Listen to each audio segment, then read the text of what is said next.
E aí, pessoal, estamos aqui para mais um Café com Grana. Hoje, quem veio abrilhantar nossa reunião foi a professora Vera Rita. Professora, é uma honra tê-la aqui conosco. Convite. O Café com Grana é um programa que a gente faz no nosso canal para falar com os educadores e participantes do mercado financeiro como um todo, para que eles contem um pouquinho, né, para a gente como foi a sua trajetória individual, né, no processo de educação financeira. Para quem não conhece, pessoal, a professora é psicanalista e doutora em psicologia econômica, então ela é uma das maiores autoridades de psicologia econômica do nosso país. E hoje ela vai contar um pouquinho para a gente como foi desde o início, não é isso, professora? Isso, vamos lá.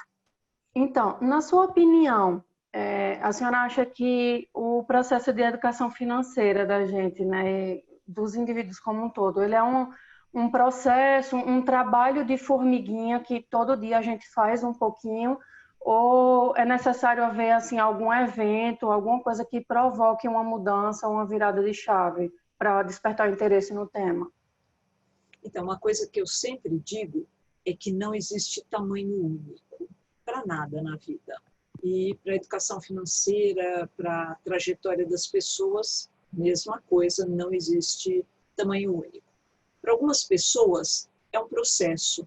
Ao longo do tempo, elas vão começando a se interessar, buscam informação, trocam mais ideias e vão ficando cada vez mais preparadas para cuidar da sua vida financeira. Para outras, é um tranco. Às vezes, a pessoa toma um susto e, a partir dali, ela começa a perceber a necessidade de se organizar financeiramente. Então, tem de tudo.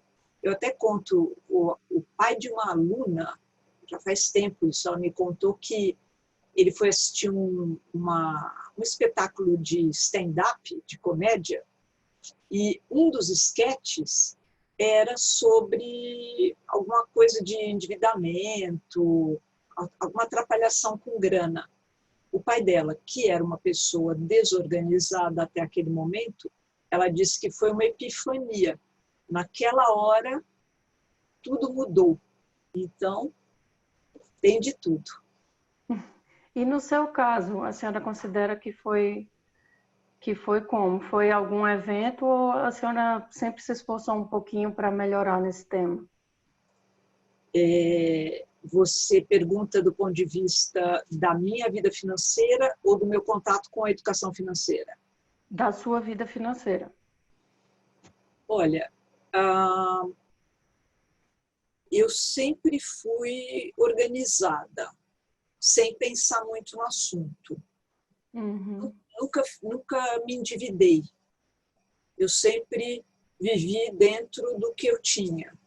Se eu não tinha dinheiro, não comprava. Aliás, pouquíssimas coisas eu financio.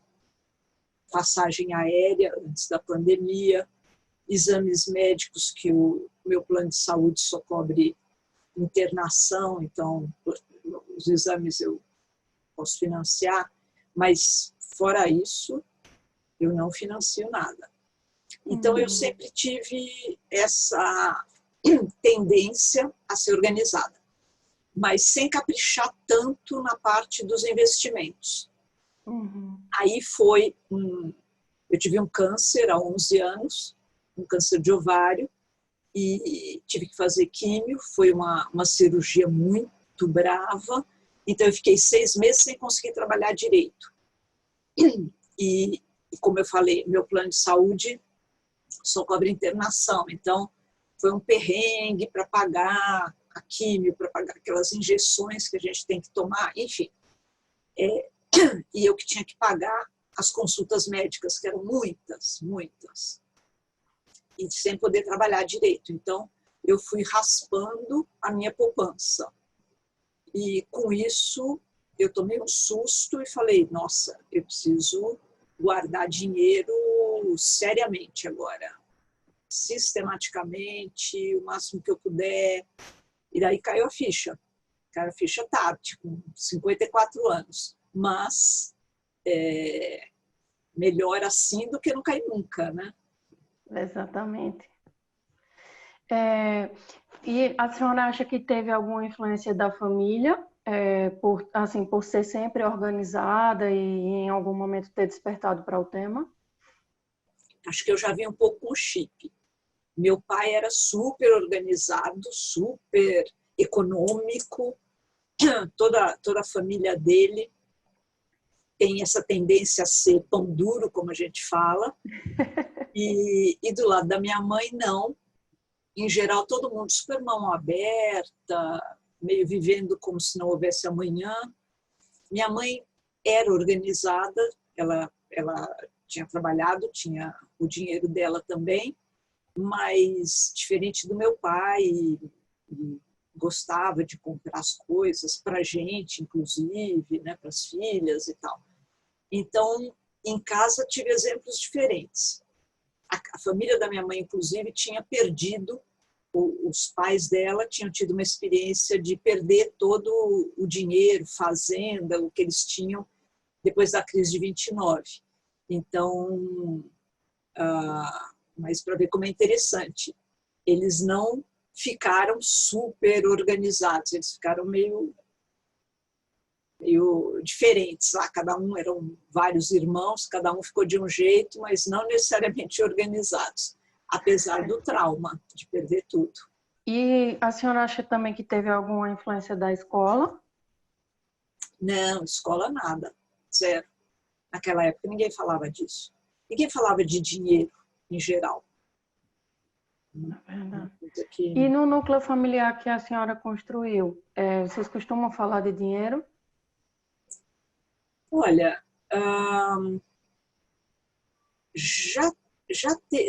no meu primeiro casamento tinha umas conversas chatas sobre dinheiro, e no segundo relacionamento cada um tinha o seu dinheiro, de vez em quando um dava pitaco na história do outro, mas nunca foi um grande tema. Eu sempre tive uma independência. Uhum. E assim, professora, depois de uma carreira, né, como psicóloga e psicanalista, suponho que a senhora teve uma bagagem grande com atendimentos individuais, né? O que fez a senhora procurar ensinar as pessoas sobre como o comportamento delas impacta no bolso delas, né? Porque geralmente é um tema que os psicólogos e nem sempre despertam, né, para estudar sobre isso e conversar sobre. Eu cheguei pela psicologia econômica, eu não fui direto na educação financeira, até porque eu fui para a psicologia econômica em 94. Não se falava ainda sobre educação financeira naquele momento. E o que me despertou foi justamente a questão da inflação altíssima que a gente estava vivendo até aquele momento e a minha experiência clínica com pacientes atravessando aquela experiência de diferentes maneiras também. Tinha gente que estava mega atrapalhado com a inflação, tinha gente se dando super bem, fazendo negócios lá, que se aproveitava do fato de haver inflação, e tinha gente que não mudava muito. Então, essa era a minha curiosidade, inclusive. Né? Como a inflação é representada psiquicamente, né? E eu nem sabia que existia psicologia econômica quando eu fui fazer o mestrado lá na USP. No meio do caminho que eu descobri que existia essa disciplina há mais de 100 anos, que já era constituída na Europa, principalmente, mas também nos Estados Unidos, Nova Zelândia, Austrália, outros países. E daí fui me envolvendo cada vez mais. Desde o começo, eu tinha um objetivo de trazer esses conhecimentos para a sociedade. Não a educação financeira em si, num primeiro momento, mas sim que as pessoas entendessem melhor como a cabeça delas funcionava para poder se posicionar melhor na vida nacional. aos poucos, eu fui pensando, quando eu fui fazer o doutorado depois, daí eu chamava de orientação psicoeconômica, que era traduzir esses dados de pesquisa da psicologia econômica para uma linguagem mais acessível para o público amplo, que é o que eu faço até hoje, divulgação científica, né? Daí, claro, já estava no começo dos anos 2000, já tinha começando uma discussão sobre educação financeira mesmo, e daí eu também aproximei, mas na minha tese eu já discuto essa proposta no capítulo 5, se alguém tiver curiosidade, está no meu site, vertipsi.com.br, nas publicações tese. Vou deixar o link na descrição do vídeo, pode deixar. A senhora lembra qual foi o seu primeiro investimento?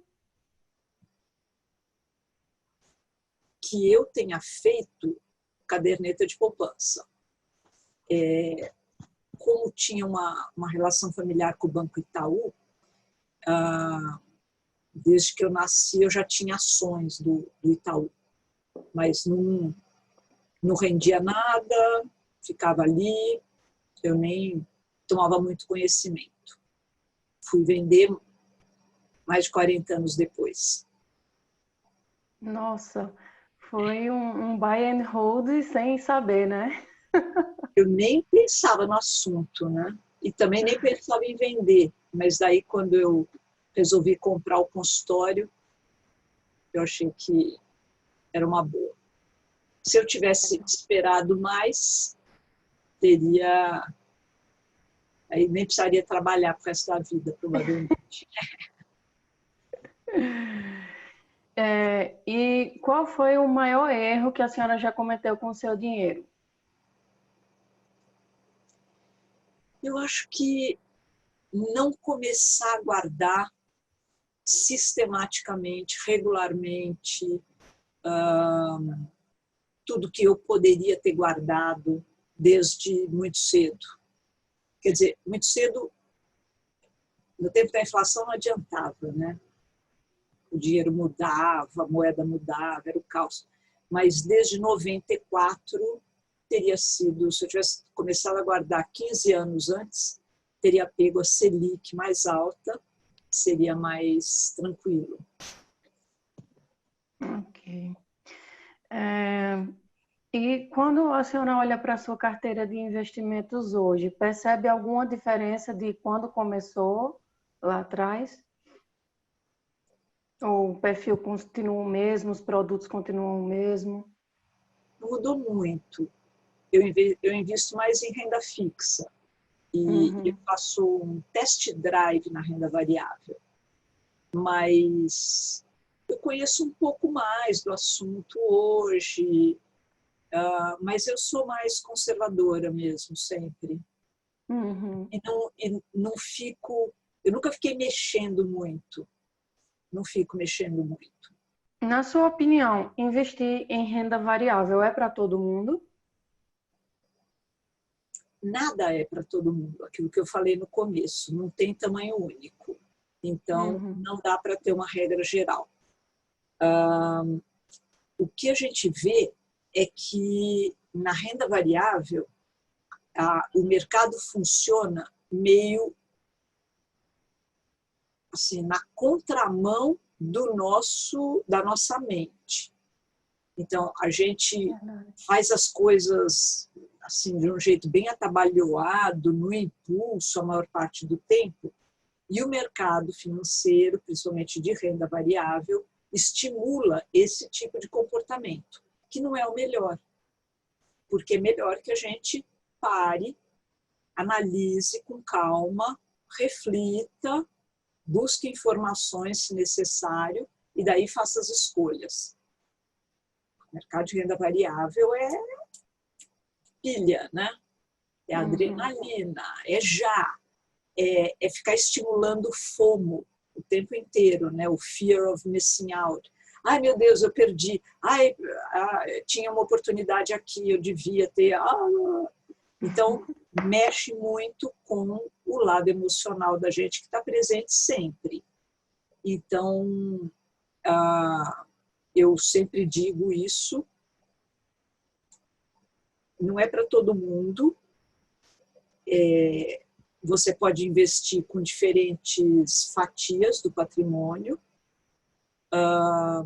Eu jamais poria todo o dinheiro em renda variável, porque renda variável, o nome já diz, mas muita gente não atenta para isso, varia, e pode variar para cima e pode variar para baixo. E se você precisar do dinheiro de repente e der ao azar de estar caindo 10% naquele dia, vai ser chato pra caramba. Então, é um pedaço dos recursos que, do meu ponto de vista, deveria ir, mas para quem não sente que está preparado psicologicamente, mas quer investir, pegue um consultor financeiro que vai te orientar, ou até que vai fazer a gestão mesmo. Eu sempre conto essa outra história também, né? Aquela história muito chique que você já ouviu, Isabela. Eu dividi um painel com o Daniel Kahneman, que é o nosso grande guru, para ele. E que ganhou o prêmio Nobel. Ele é psicólogo e ganhou o prêmio Nobel de Economia em 2002. Em 2009, eu dividi esse painel com ele, tive essa honra. E ele falou ao meu lado que ele não tem estômago. Então, ele terceiriza a gestão. E pronto. E nos Estados Unidos, que já existe essa tradição em renda variável, o mercado é mais consolidado, muita gente faz isso. Tem empresas até que cuidam da uma espécie de carteira coletiva lá. E que as pessoas falam, ainda bem, porque se deixar na minha mão eu vou fazer besteira. Então, melhor pagar uma taxa, né? E dormir sossegado, né? É verdade. Eu costumo dizer que investimentos, eles servem para te fazer dormir melhor, né? Se tá tirando o teu sono é porque tem alguma coisa errada. É o que o Nassim Taleb diz também, né? Nassim Taleb, a lógica do cisne negro e o antifrágil, ele diz que se ele não está tranquilo com a alocação dele, da carteira, ele não dorme bem, daí no dia seguinte ele vai lá olhar e mexe até conseguir dormir bem. Deixar tudo balanceado, né? Balanceado do lado dele para os objetivos dele. Né? Para os objetivos dele, exato. Que em comparação aos nossos, a carteira dele é bem mais arriscada, né? É muito mais recheada. Daí eu não sei como é que ele faz. A senhora se considera... Ele fica na posição contrária do mercado, perdendo sempre um pouquinho e esperando o cisne negro, né?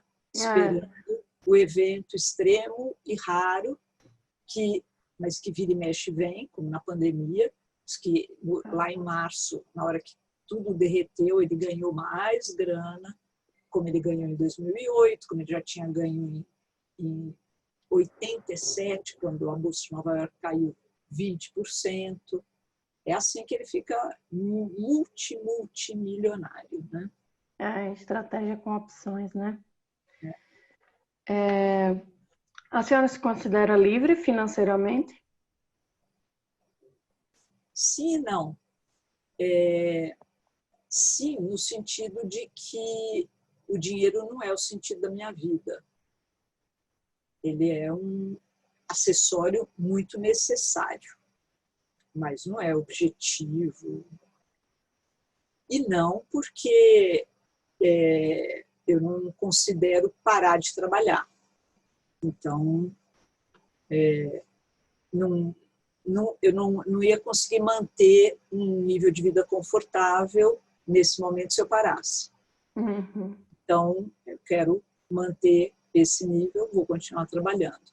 Então, eu preciso trabalhar, mas ainda bem que eu faço coisas que eu gosto. Nesse sentido, eu me sinto livre, né? E eu trabalho para mim, né? Então, também tem essa liberdade. Não exatamente. A senhora trabalha para também ajudar os seus alunos, né? Eu acho que se algum dia a senhora anunciar que vai parar, muita gente vai achar ruim, viu? Pois é. Em algum momento talvez isso chegue, né? Mas não, eu faço muito trabalho não remunerado, inclusive, né? Uhum. Estou acabando de receber aqui e-mail que eu vou ter reunião começando 4 da manhã. Nossa. 4 da manhã, porque é o horário de Paris. Trabalho voluntário, trabalho Uhum. pro bono. Já fiz trabalho pro bono aqui também no Brasil, para setores públicos, enfim. Então, Uhum. eu faço muito trabalho não remunerado também. Aliás, eu estou Canseira. começando a pensar o seguinte, me veio essa ideia hoje, pronto, em primeiríssima mão, que quando me convidarem para fazer um trabalho não remunerado, que eu considere que é o caso, eu vou pedir que a pessoa, ou a instituição principalmente, faça uma doação. Ah, que legal. Né? Ótima ideia, é verdade. É, então eu vou, acho que até já vou sugerir isso aí, que vai ter também uma história aí não remunerada, logo mais já vou sugerir.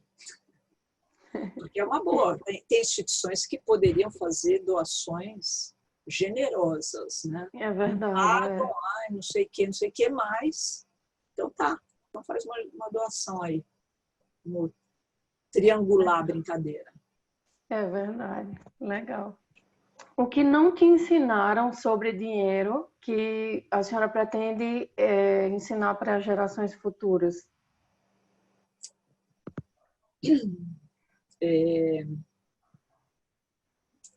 Eu acho que o que não me ensinaram foi a, a, a trabalhar por conta própria, digamos, né? Meus pais eram servidores públicos, os dois, né? Então, na vida deles, por exemplo, guardar dinheiro, meu pai guardava porque gostava de guardar, era uma coisa que estava na personalidade dele, mas ele teria a aposentadoria dele até morrer. E minha mãe não guardava, ou guardava menos, e também tinha a aposentadoria dela. E eles imaginavam que eu fosse ser servidora pública também. Eles achavam que esse era o caminho, era o que eles tinham vivido, né? E como eu não fui, eu tive que ir descobrindo por conta própria como fazer a minha administração financeira. E daí aquilo, né? De guardar mais regularmente desde a juventude, por exemplo, né? Eu comecei a trabalhar cedo, então poderia ter feito isso. Uhum. Então, professora, eu queria que você deixasse aqui para a gente a indicação de um livro, um podcast, caso a senhora goste de podcast, se não, um canal no YouTube, e um filme. Eu vou deixar o filme A Grande Aposta, que eu sempre falo desse filme, né? Que é Muito sobre a bom. crise de 2008. É uma ficção. Daí vou emendar com outro, que é o Trabalho Interno, que é um documentário sobre a crise de 2008 também. Vale a pena assistir os dois, né? Trabalho Interno é o documentário e A Grande Aposta é a ficção. O filme mais bonito assim, que eu já vi, que não tem nada a ver com educação financeira, é Sonhos, do Kurosawa, aquele diretor japonês. Então fica a dica para o lazer também. Eu vou ter que falar dos meus livros, fazer o quê, né? Muito bem, vamos lá, compartilhe conosco.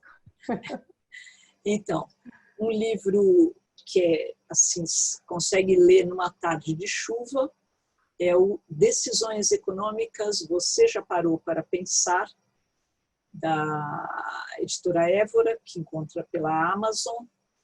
E para quem quer entender mais sobre a cabeça do investidor, é o título do outro livro, A Cabeça do Investidor, também da Évora e também pela Amazon.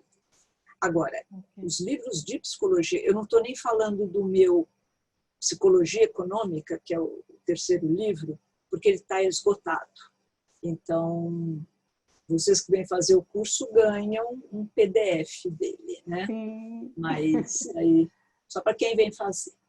E tem também olha, o podcast eu vou indicar tudo aqui, porque de psicologia econômica tem várias coisas super interessantes. Tem o Rápido e Devagar, do Kahneman, tem o Previsivelmente Irracional, do Ariely, a Psicologia do Dinheiro, que é do Ariely com um coautor que eu esqueci o nome, tem o Nudge, do Taylor e do Sunstein, tem o Escassez, do Mulay Natan e o Shafi. Bom, aí tem vários. São todos de divulgação científica, como os meus também, e muito bons, muito bons.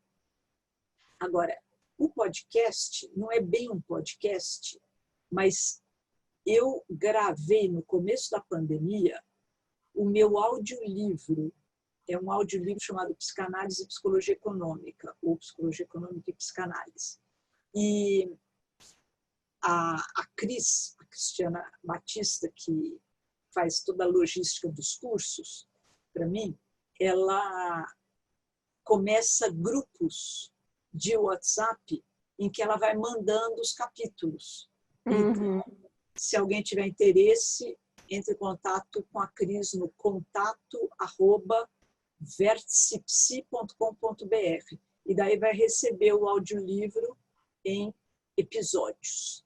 Muito bom. Eu não assisto muito podcast. O que eu tenho assistido muito agora na pandemia, enquanto eu estou fazendo as coisas, são aulas, entrevistas, palestras dos nossos grandes mestres no YouTube.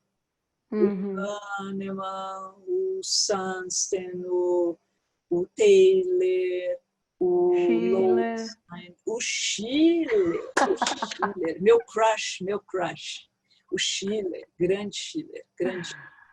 Então, o problema é que é tudo em inglês, né? Então, é um pouco mais. Mas eu postei uma entrevista do Kahneman, de uma meia hora mais ou menos, que tem legendas para o português, porque ele foi entrevistado por alguém aqui do Brasil. Então, isso, é muito boa aquela entrevista. Ele já está constando no Bela Indica também, que eu faço umas indicações lá no Bela Grana. Pronto, então tá certo. Muito bom, professora. Eu queria agradecer mais uma vez por você ter encaixado a gente na sua agenda. É um prazer enorme compartilhar essa tela com a senhora e escutar. Toda vez que a senhora para falar, eu paro para escutar. Inclusive os audiobooks também já escutei todos. Muito legal, bons. Legal. Obrigada por compartilhar tanto conhecimento com a gente. Obrigada de coração mesmo. Obrigada pelo convite, muito sucesso aqui no canal. E Obrigada. Boas decisões para todos, pensando com calma, com serenidade, indo em busca de informações. Está aí, né, o Bela Grana, pronto. Né? Já tem base. Ai, peraí. Vamos falar da hashtag PEF. Sim, pode falar. Justamente, nossa, já ia. Então, eu dou curso de psicologia econômica, introdutório, e também de educação financeira com psicologia econômica e arquitetura de escolha, que é sobre desenho comportamental de contextos. E na última turma do educação financeira, muita gente boa, né, que já trabalha com isso também, a gente bolou duas coisas. Primeiro, a hashtag PF. Então, vocês podem procurar nas redes sociais, Instagram, Facebook e tal, PF, que é Psicologia Econômica e Educação Financeira. E daí o pessoal ficou inspirado, começou a fazer umas rimas, e a gente tem, por exemplo, Educação Financeira para você não fazer besteira, né? Essa é uma. E daí a gente resolveu atacar por tópicos. Então, num mês, todo mundo que está na comunidade de educação financeira com psicologia econômica aborda, em algum momento, o mesmo tema. Em setembro, quando a gente começou, foi reserva de emergência. Agora, em outubro, que está terminando, é o uso de crédito e endividamento. E daí tem outro versinho que é: aposte na educação e não abrace o jujuzão. Jujuzão são esses juros caríssimos que as pessoas acabam pagando, muitas vezes porque não se organizou direito. E mês que vem a gente vai falar sobre gastos e Black Friday. Então, acompanhem a PF, hashtag PF, no canal, no Pílulas de Psicologia Econômica. Tem vários vídeos a respeito. Essa semana eu estou falando sobre isso. Se endividado deve guardar dinheiro antes de pagar as dívidas. E a gente está tendo umas discussões bem interessantes. E é isso, então. É uma rede trabalhando em conjunto, que é assim que é bom.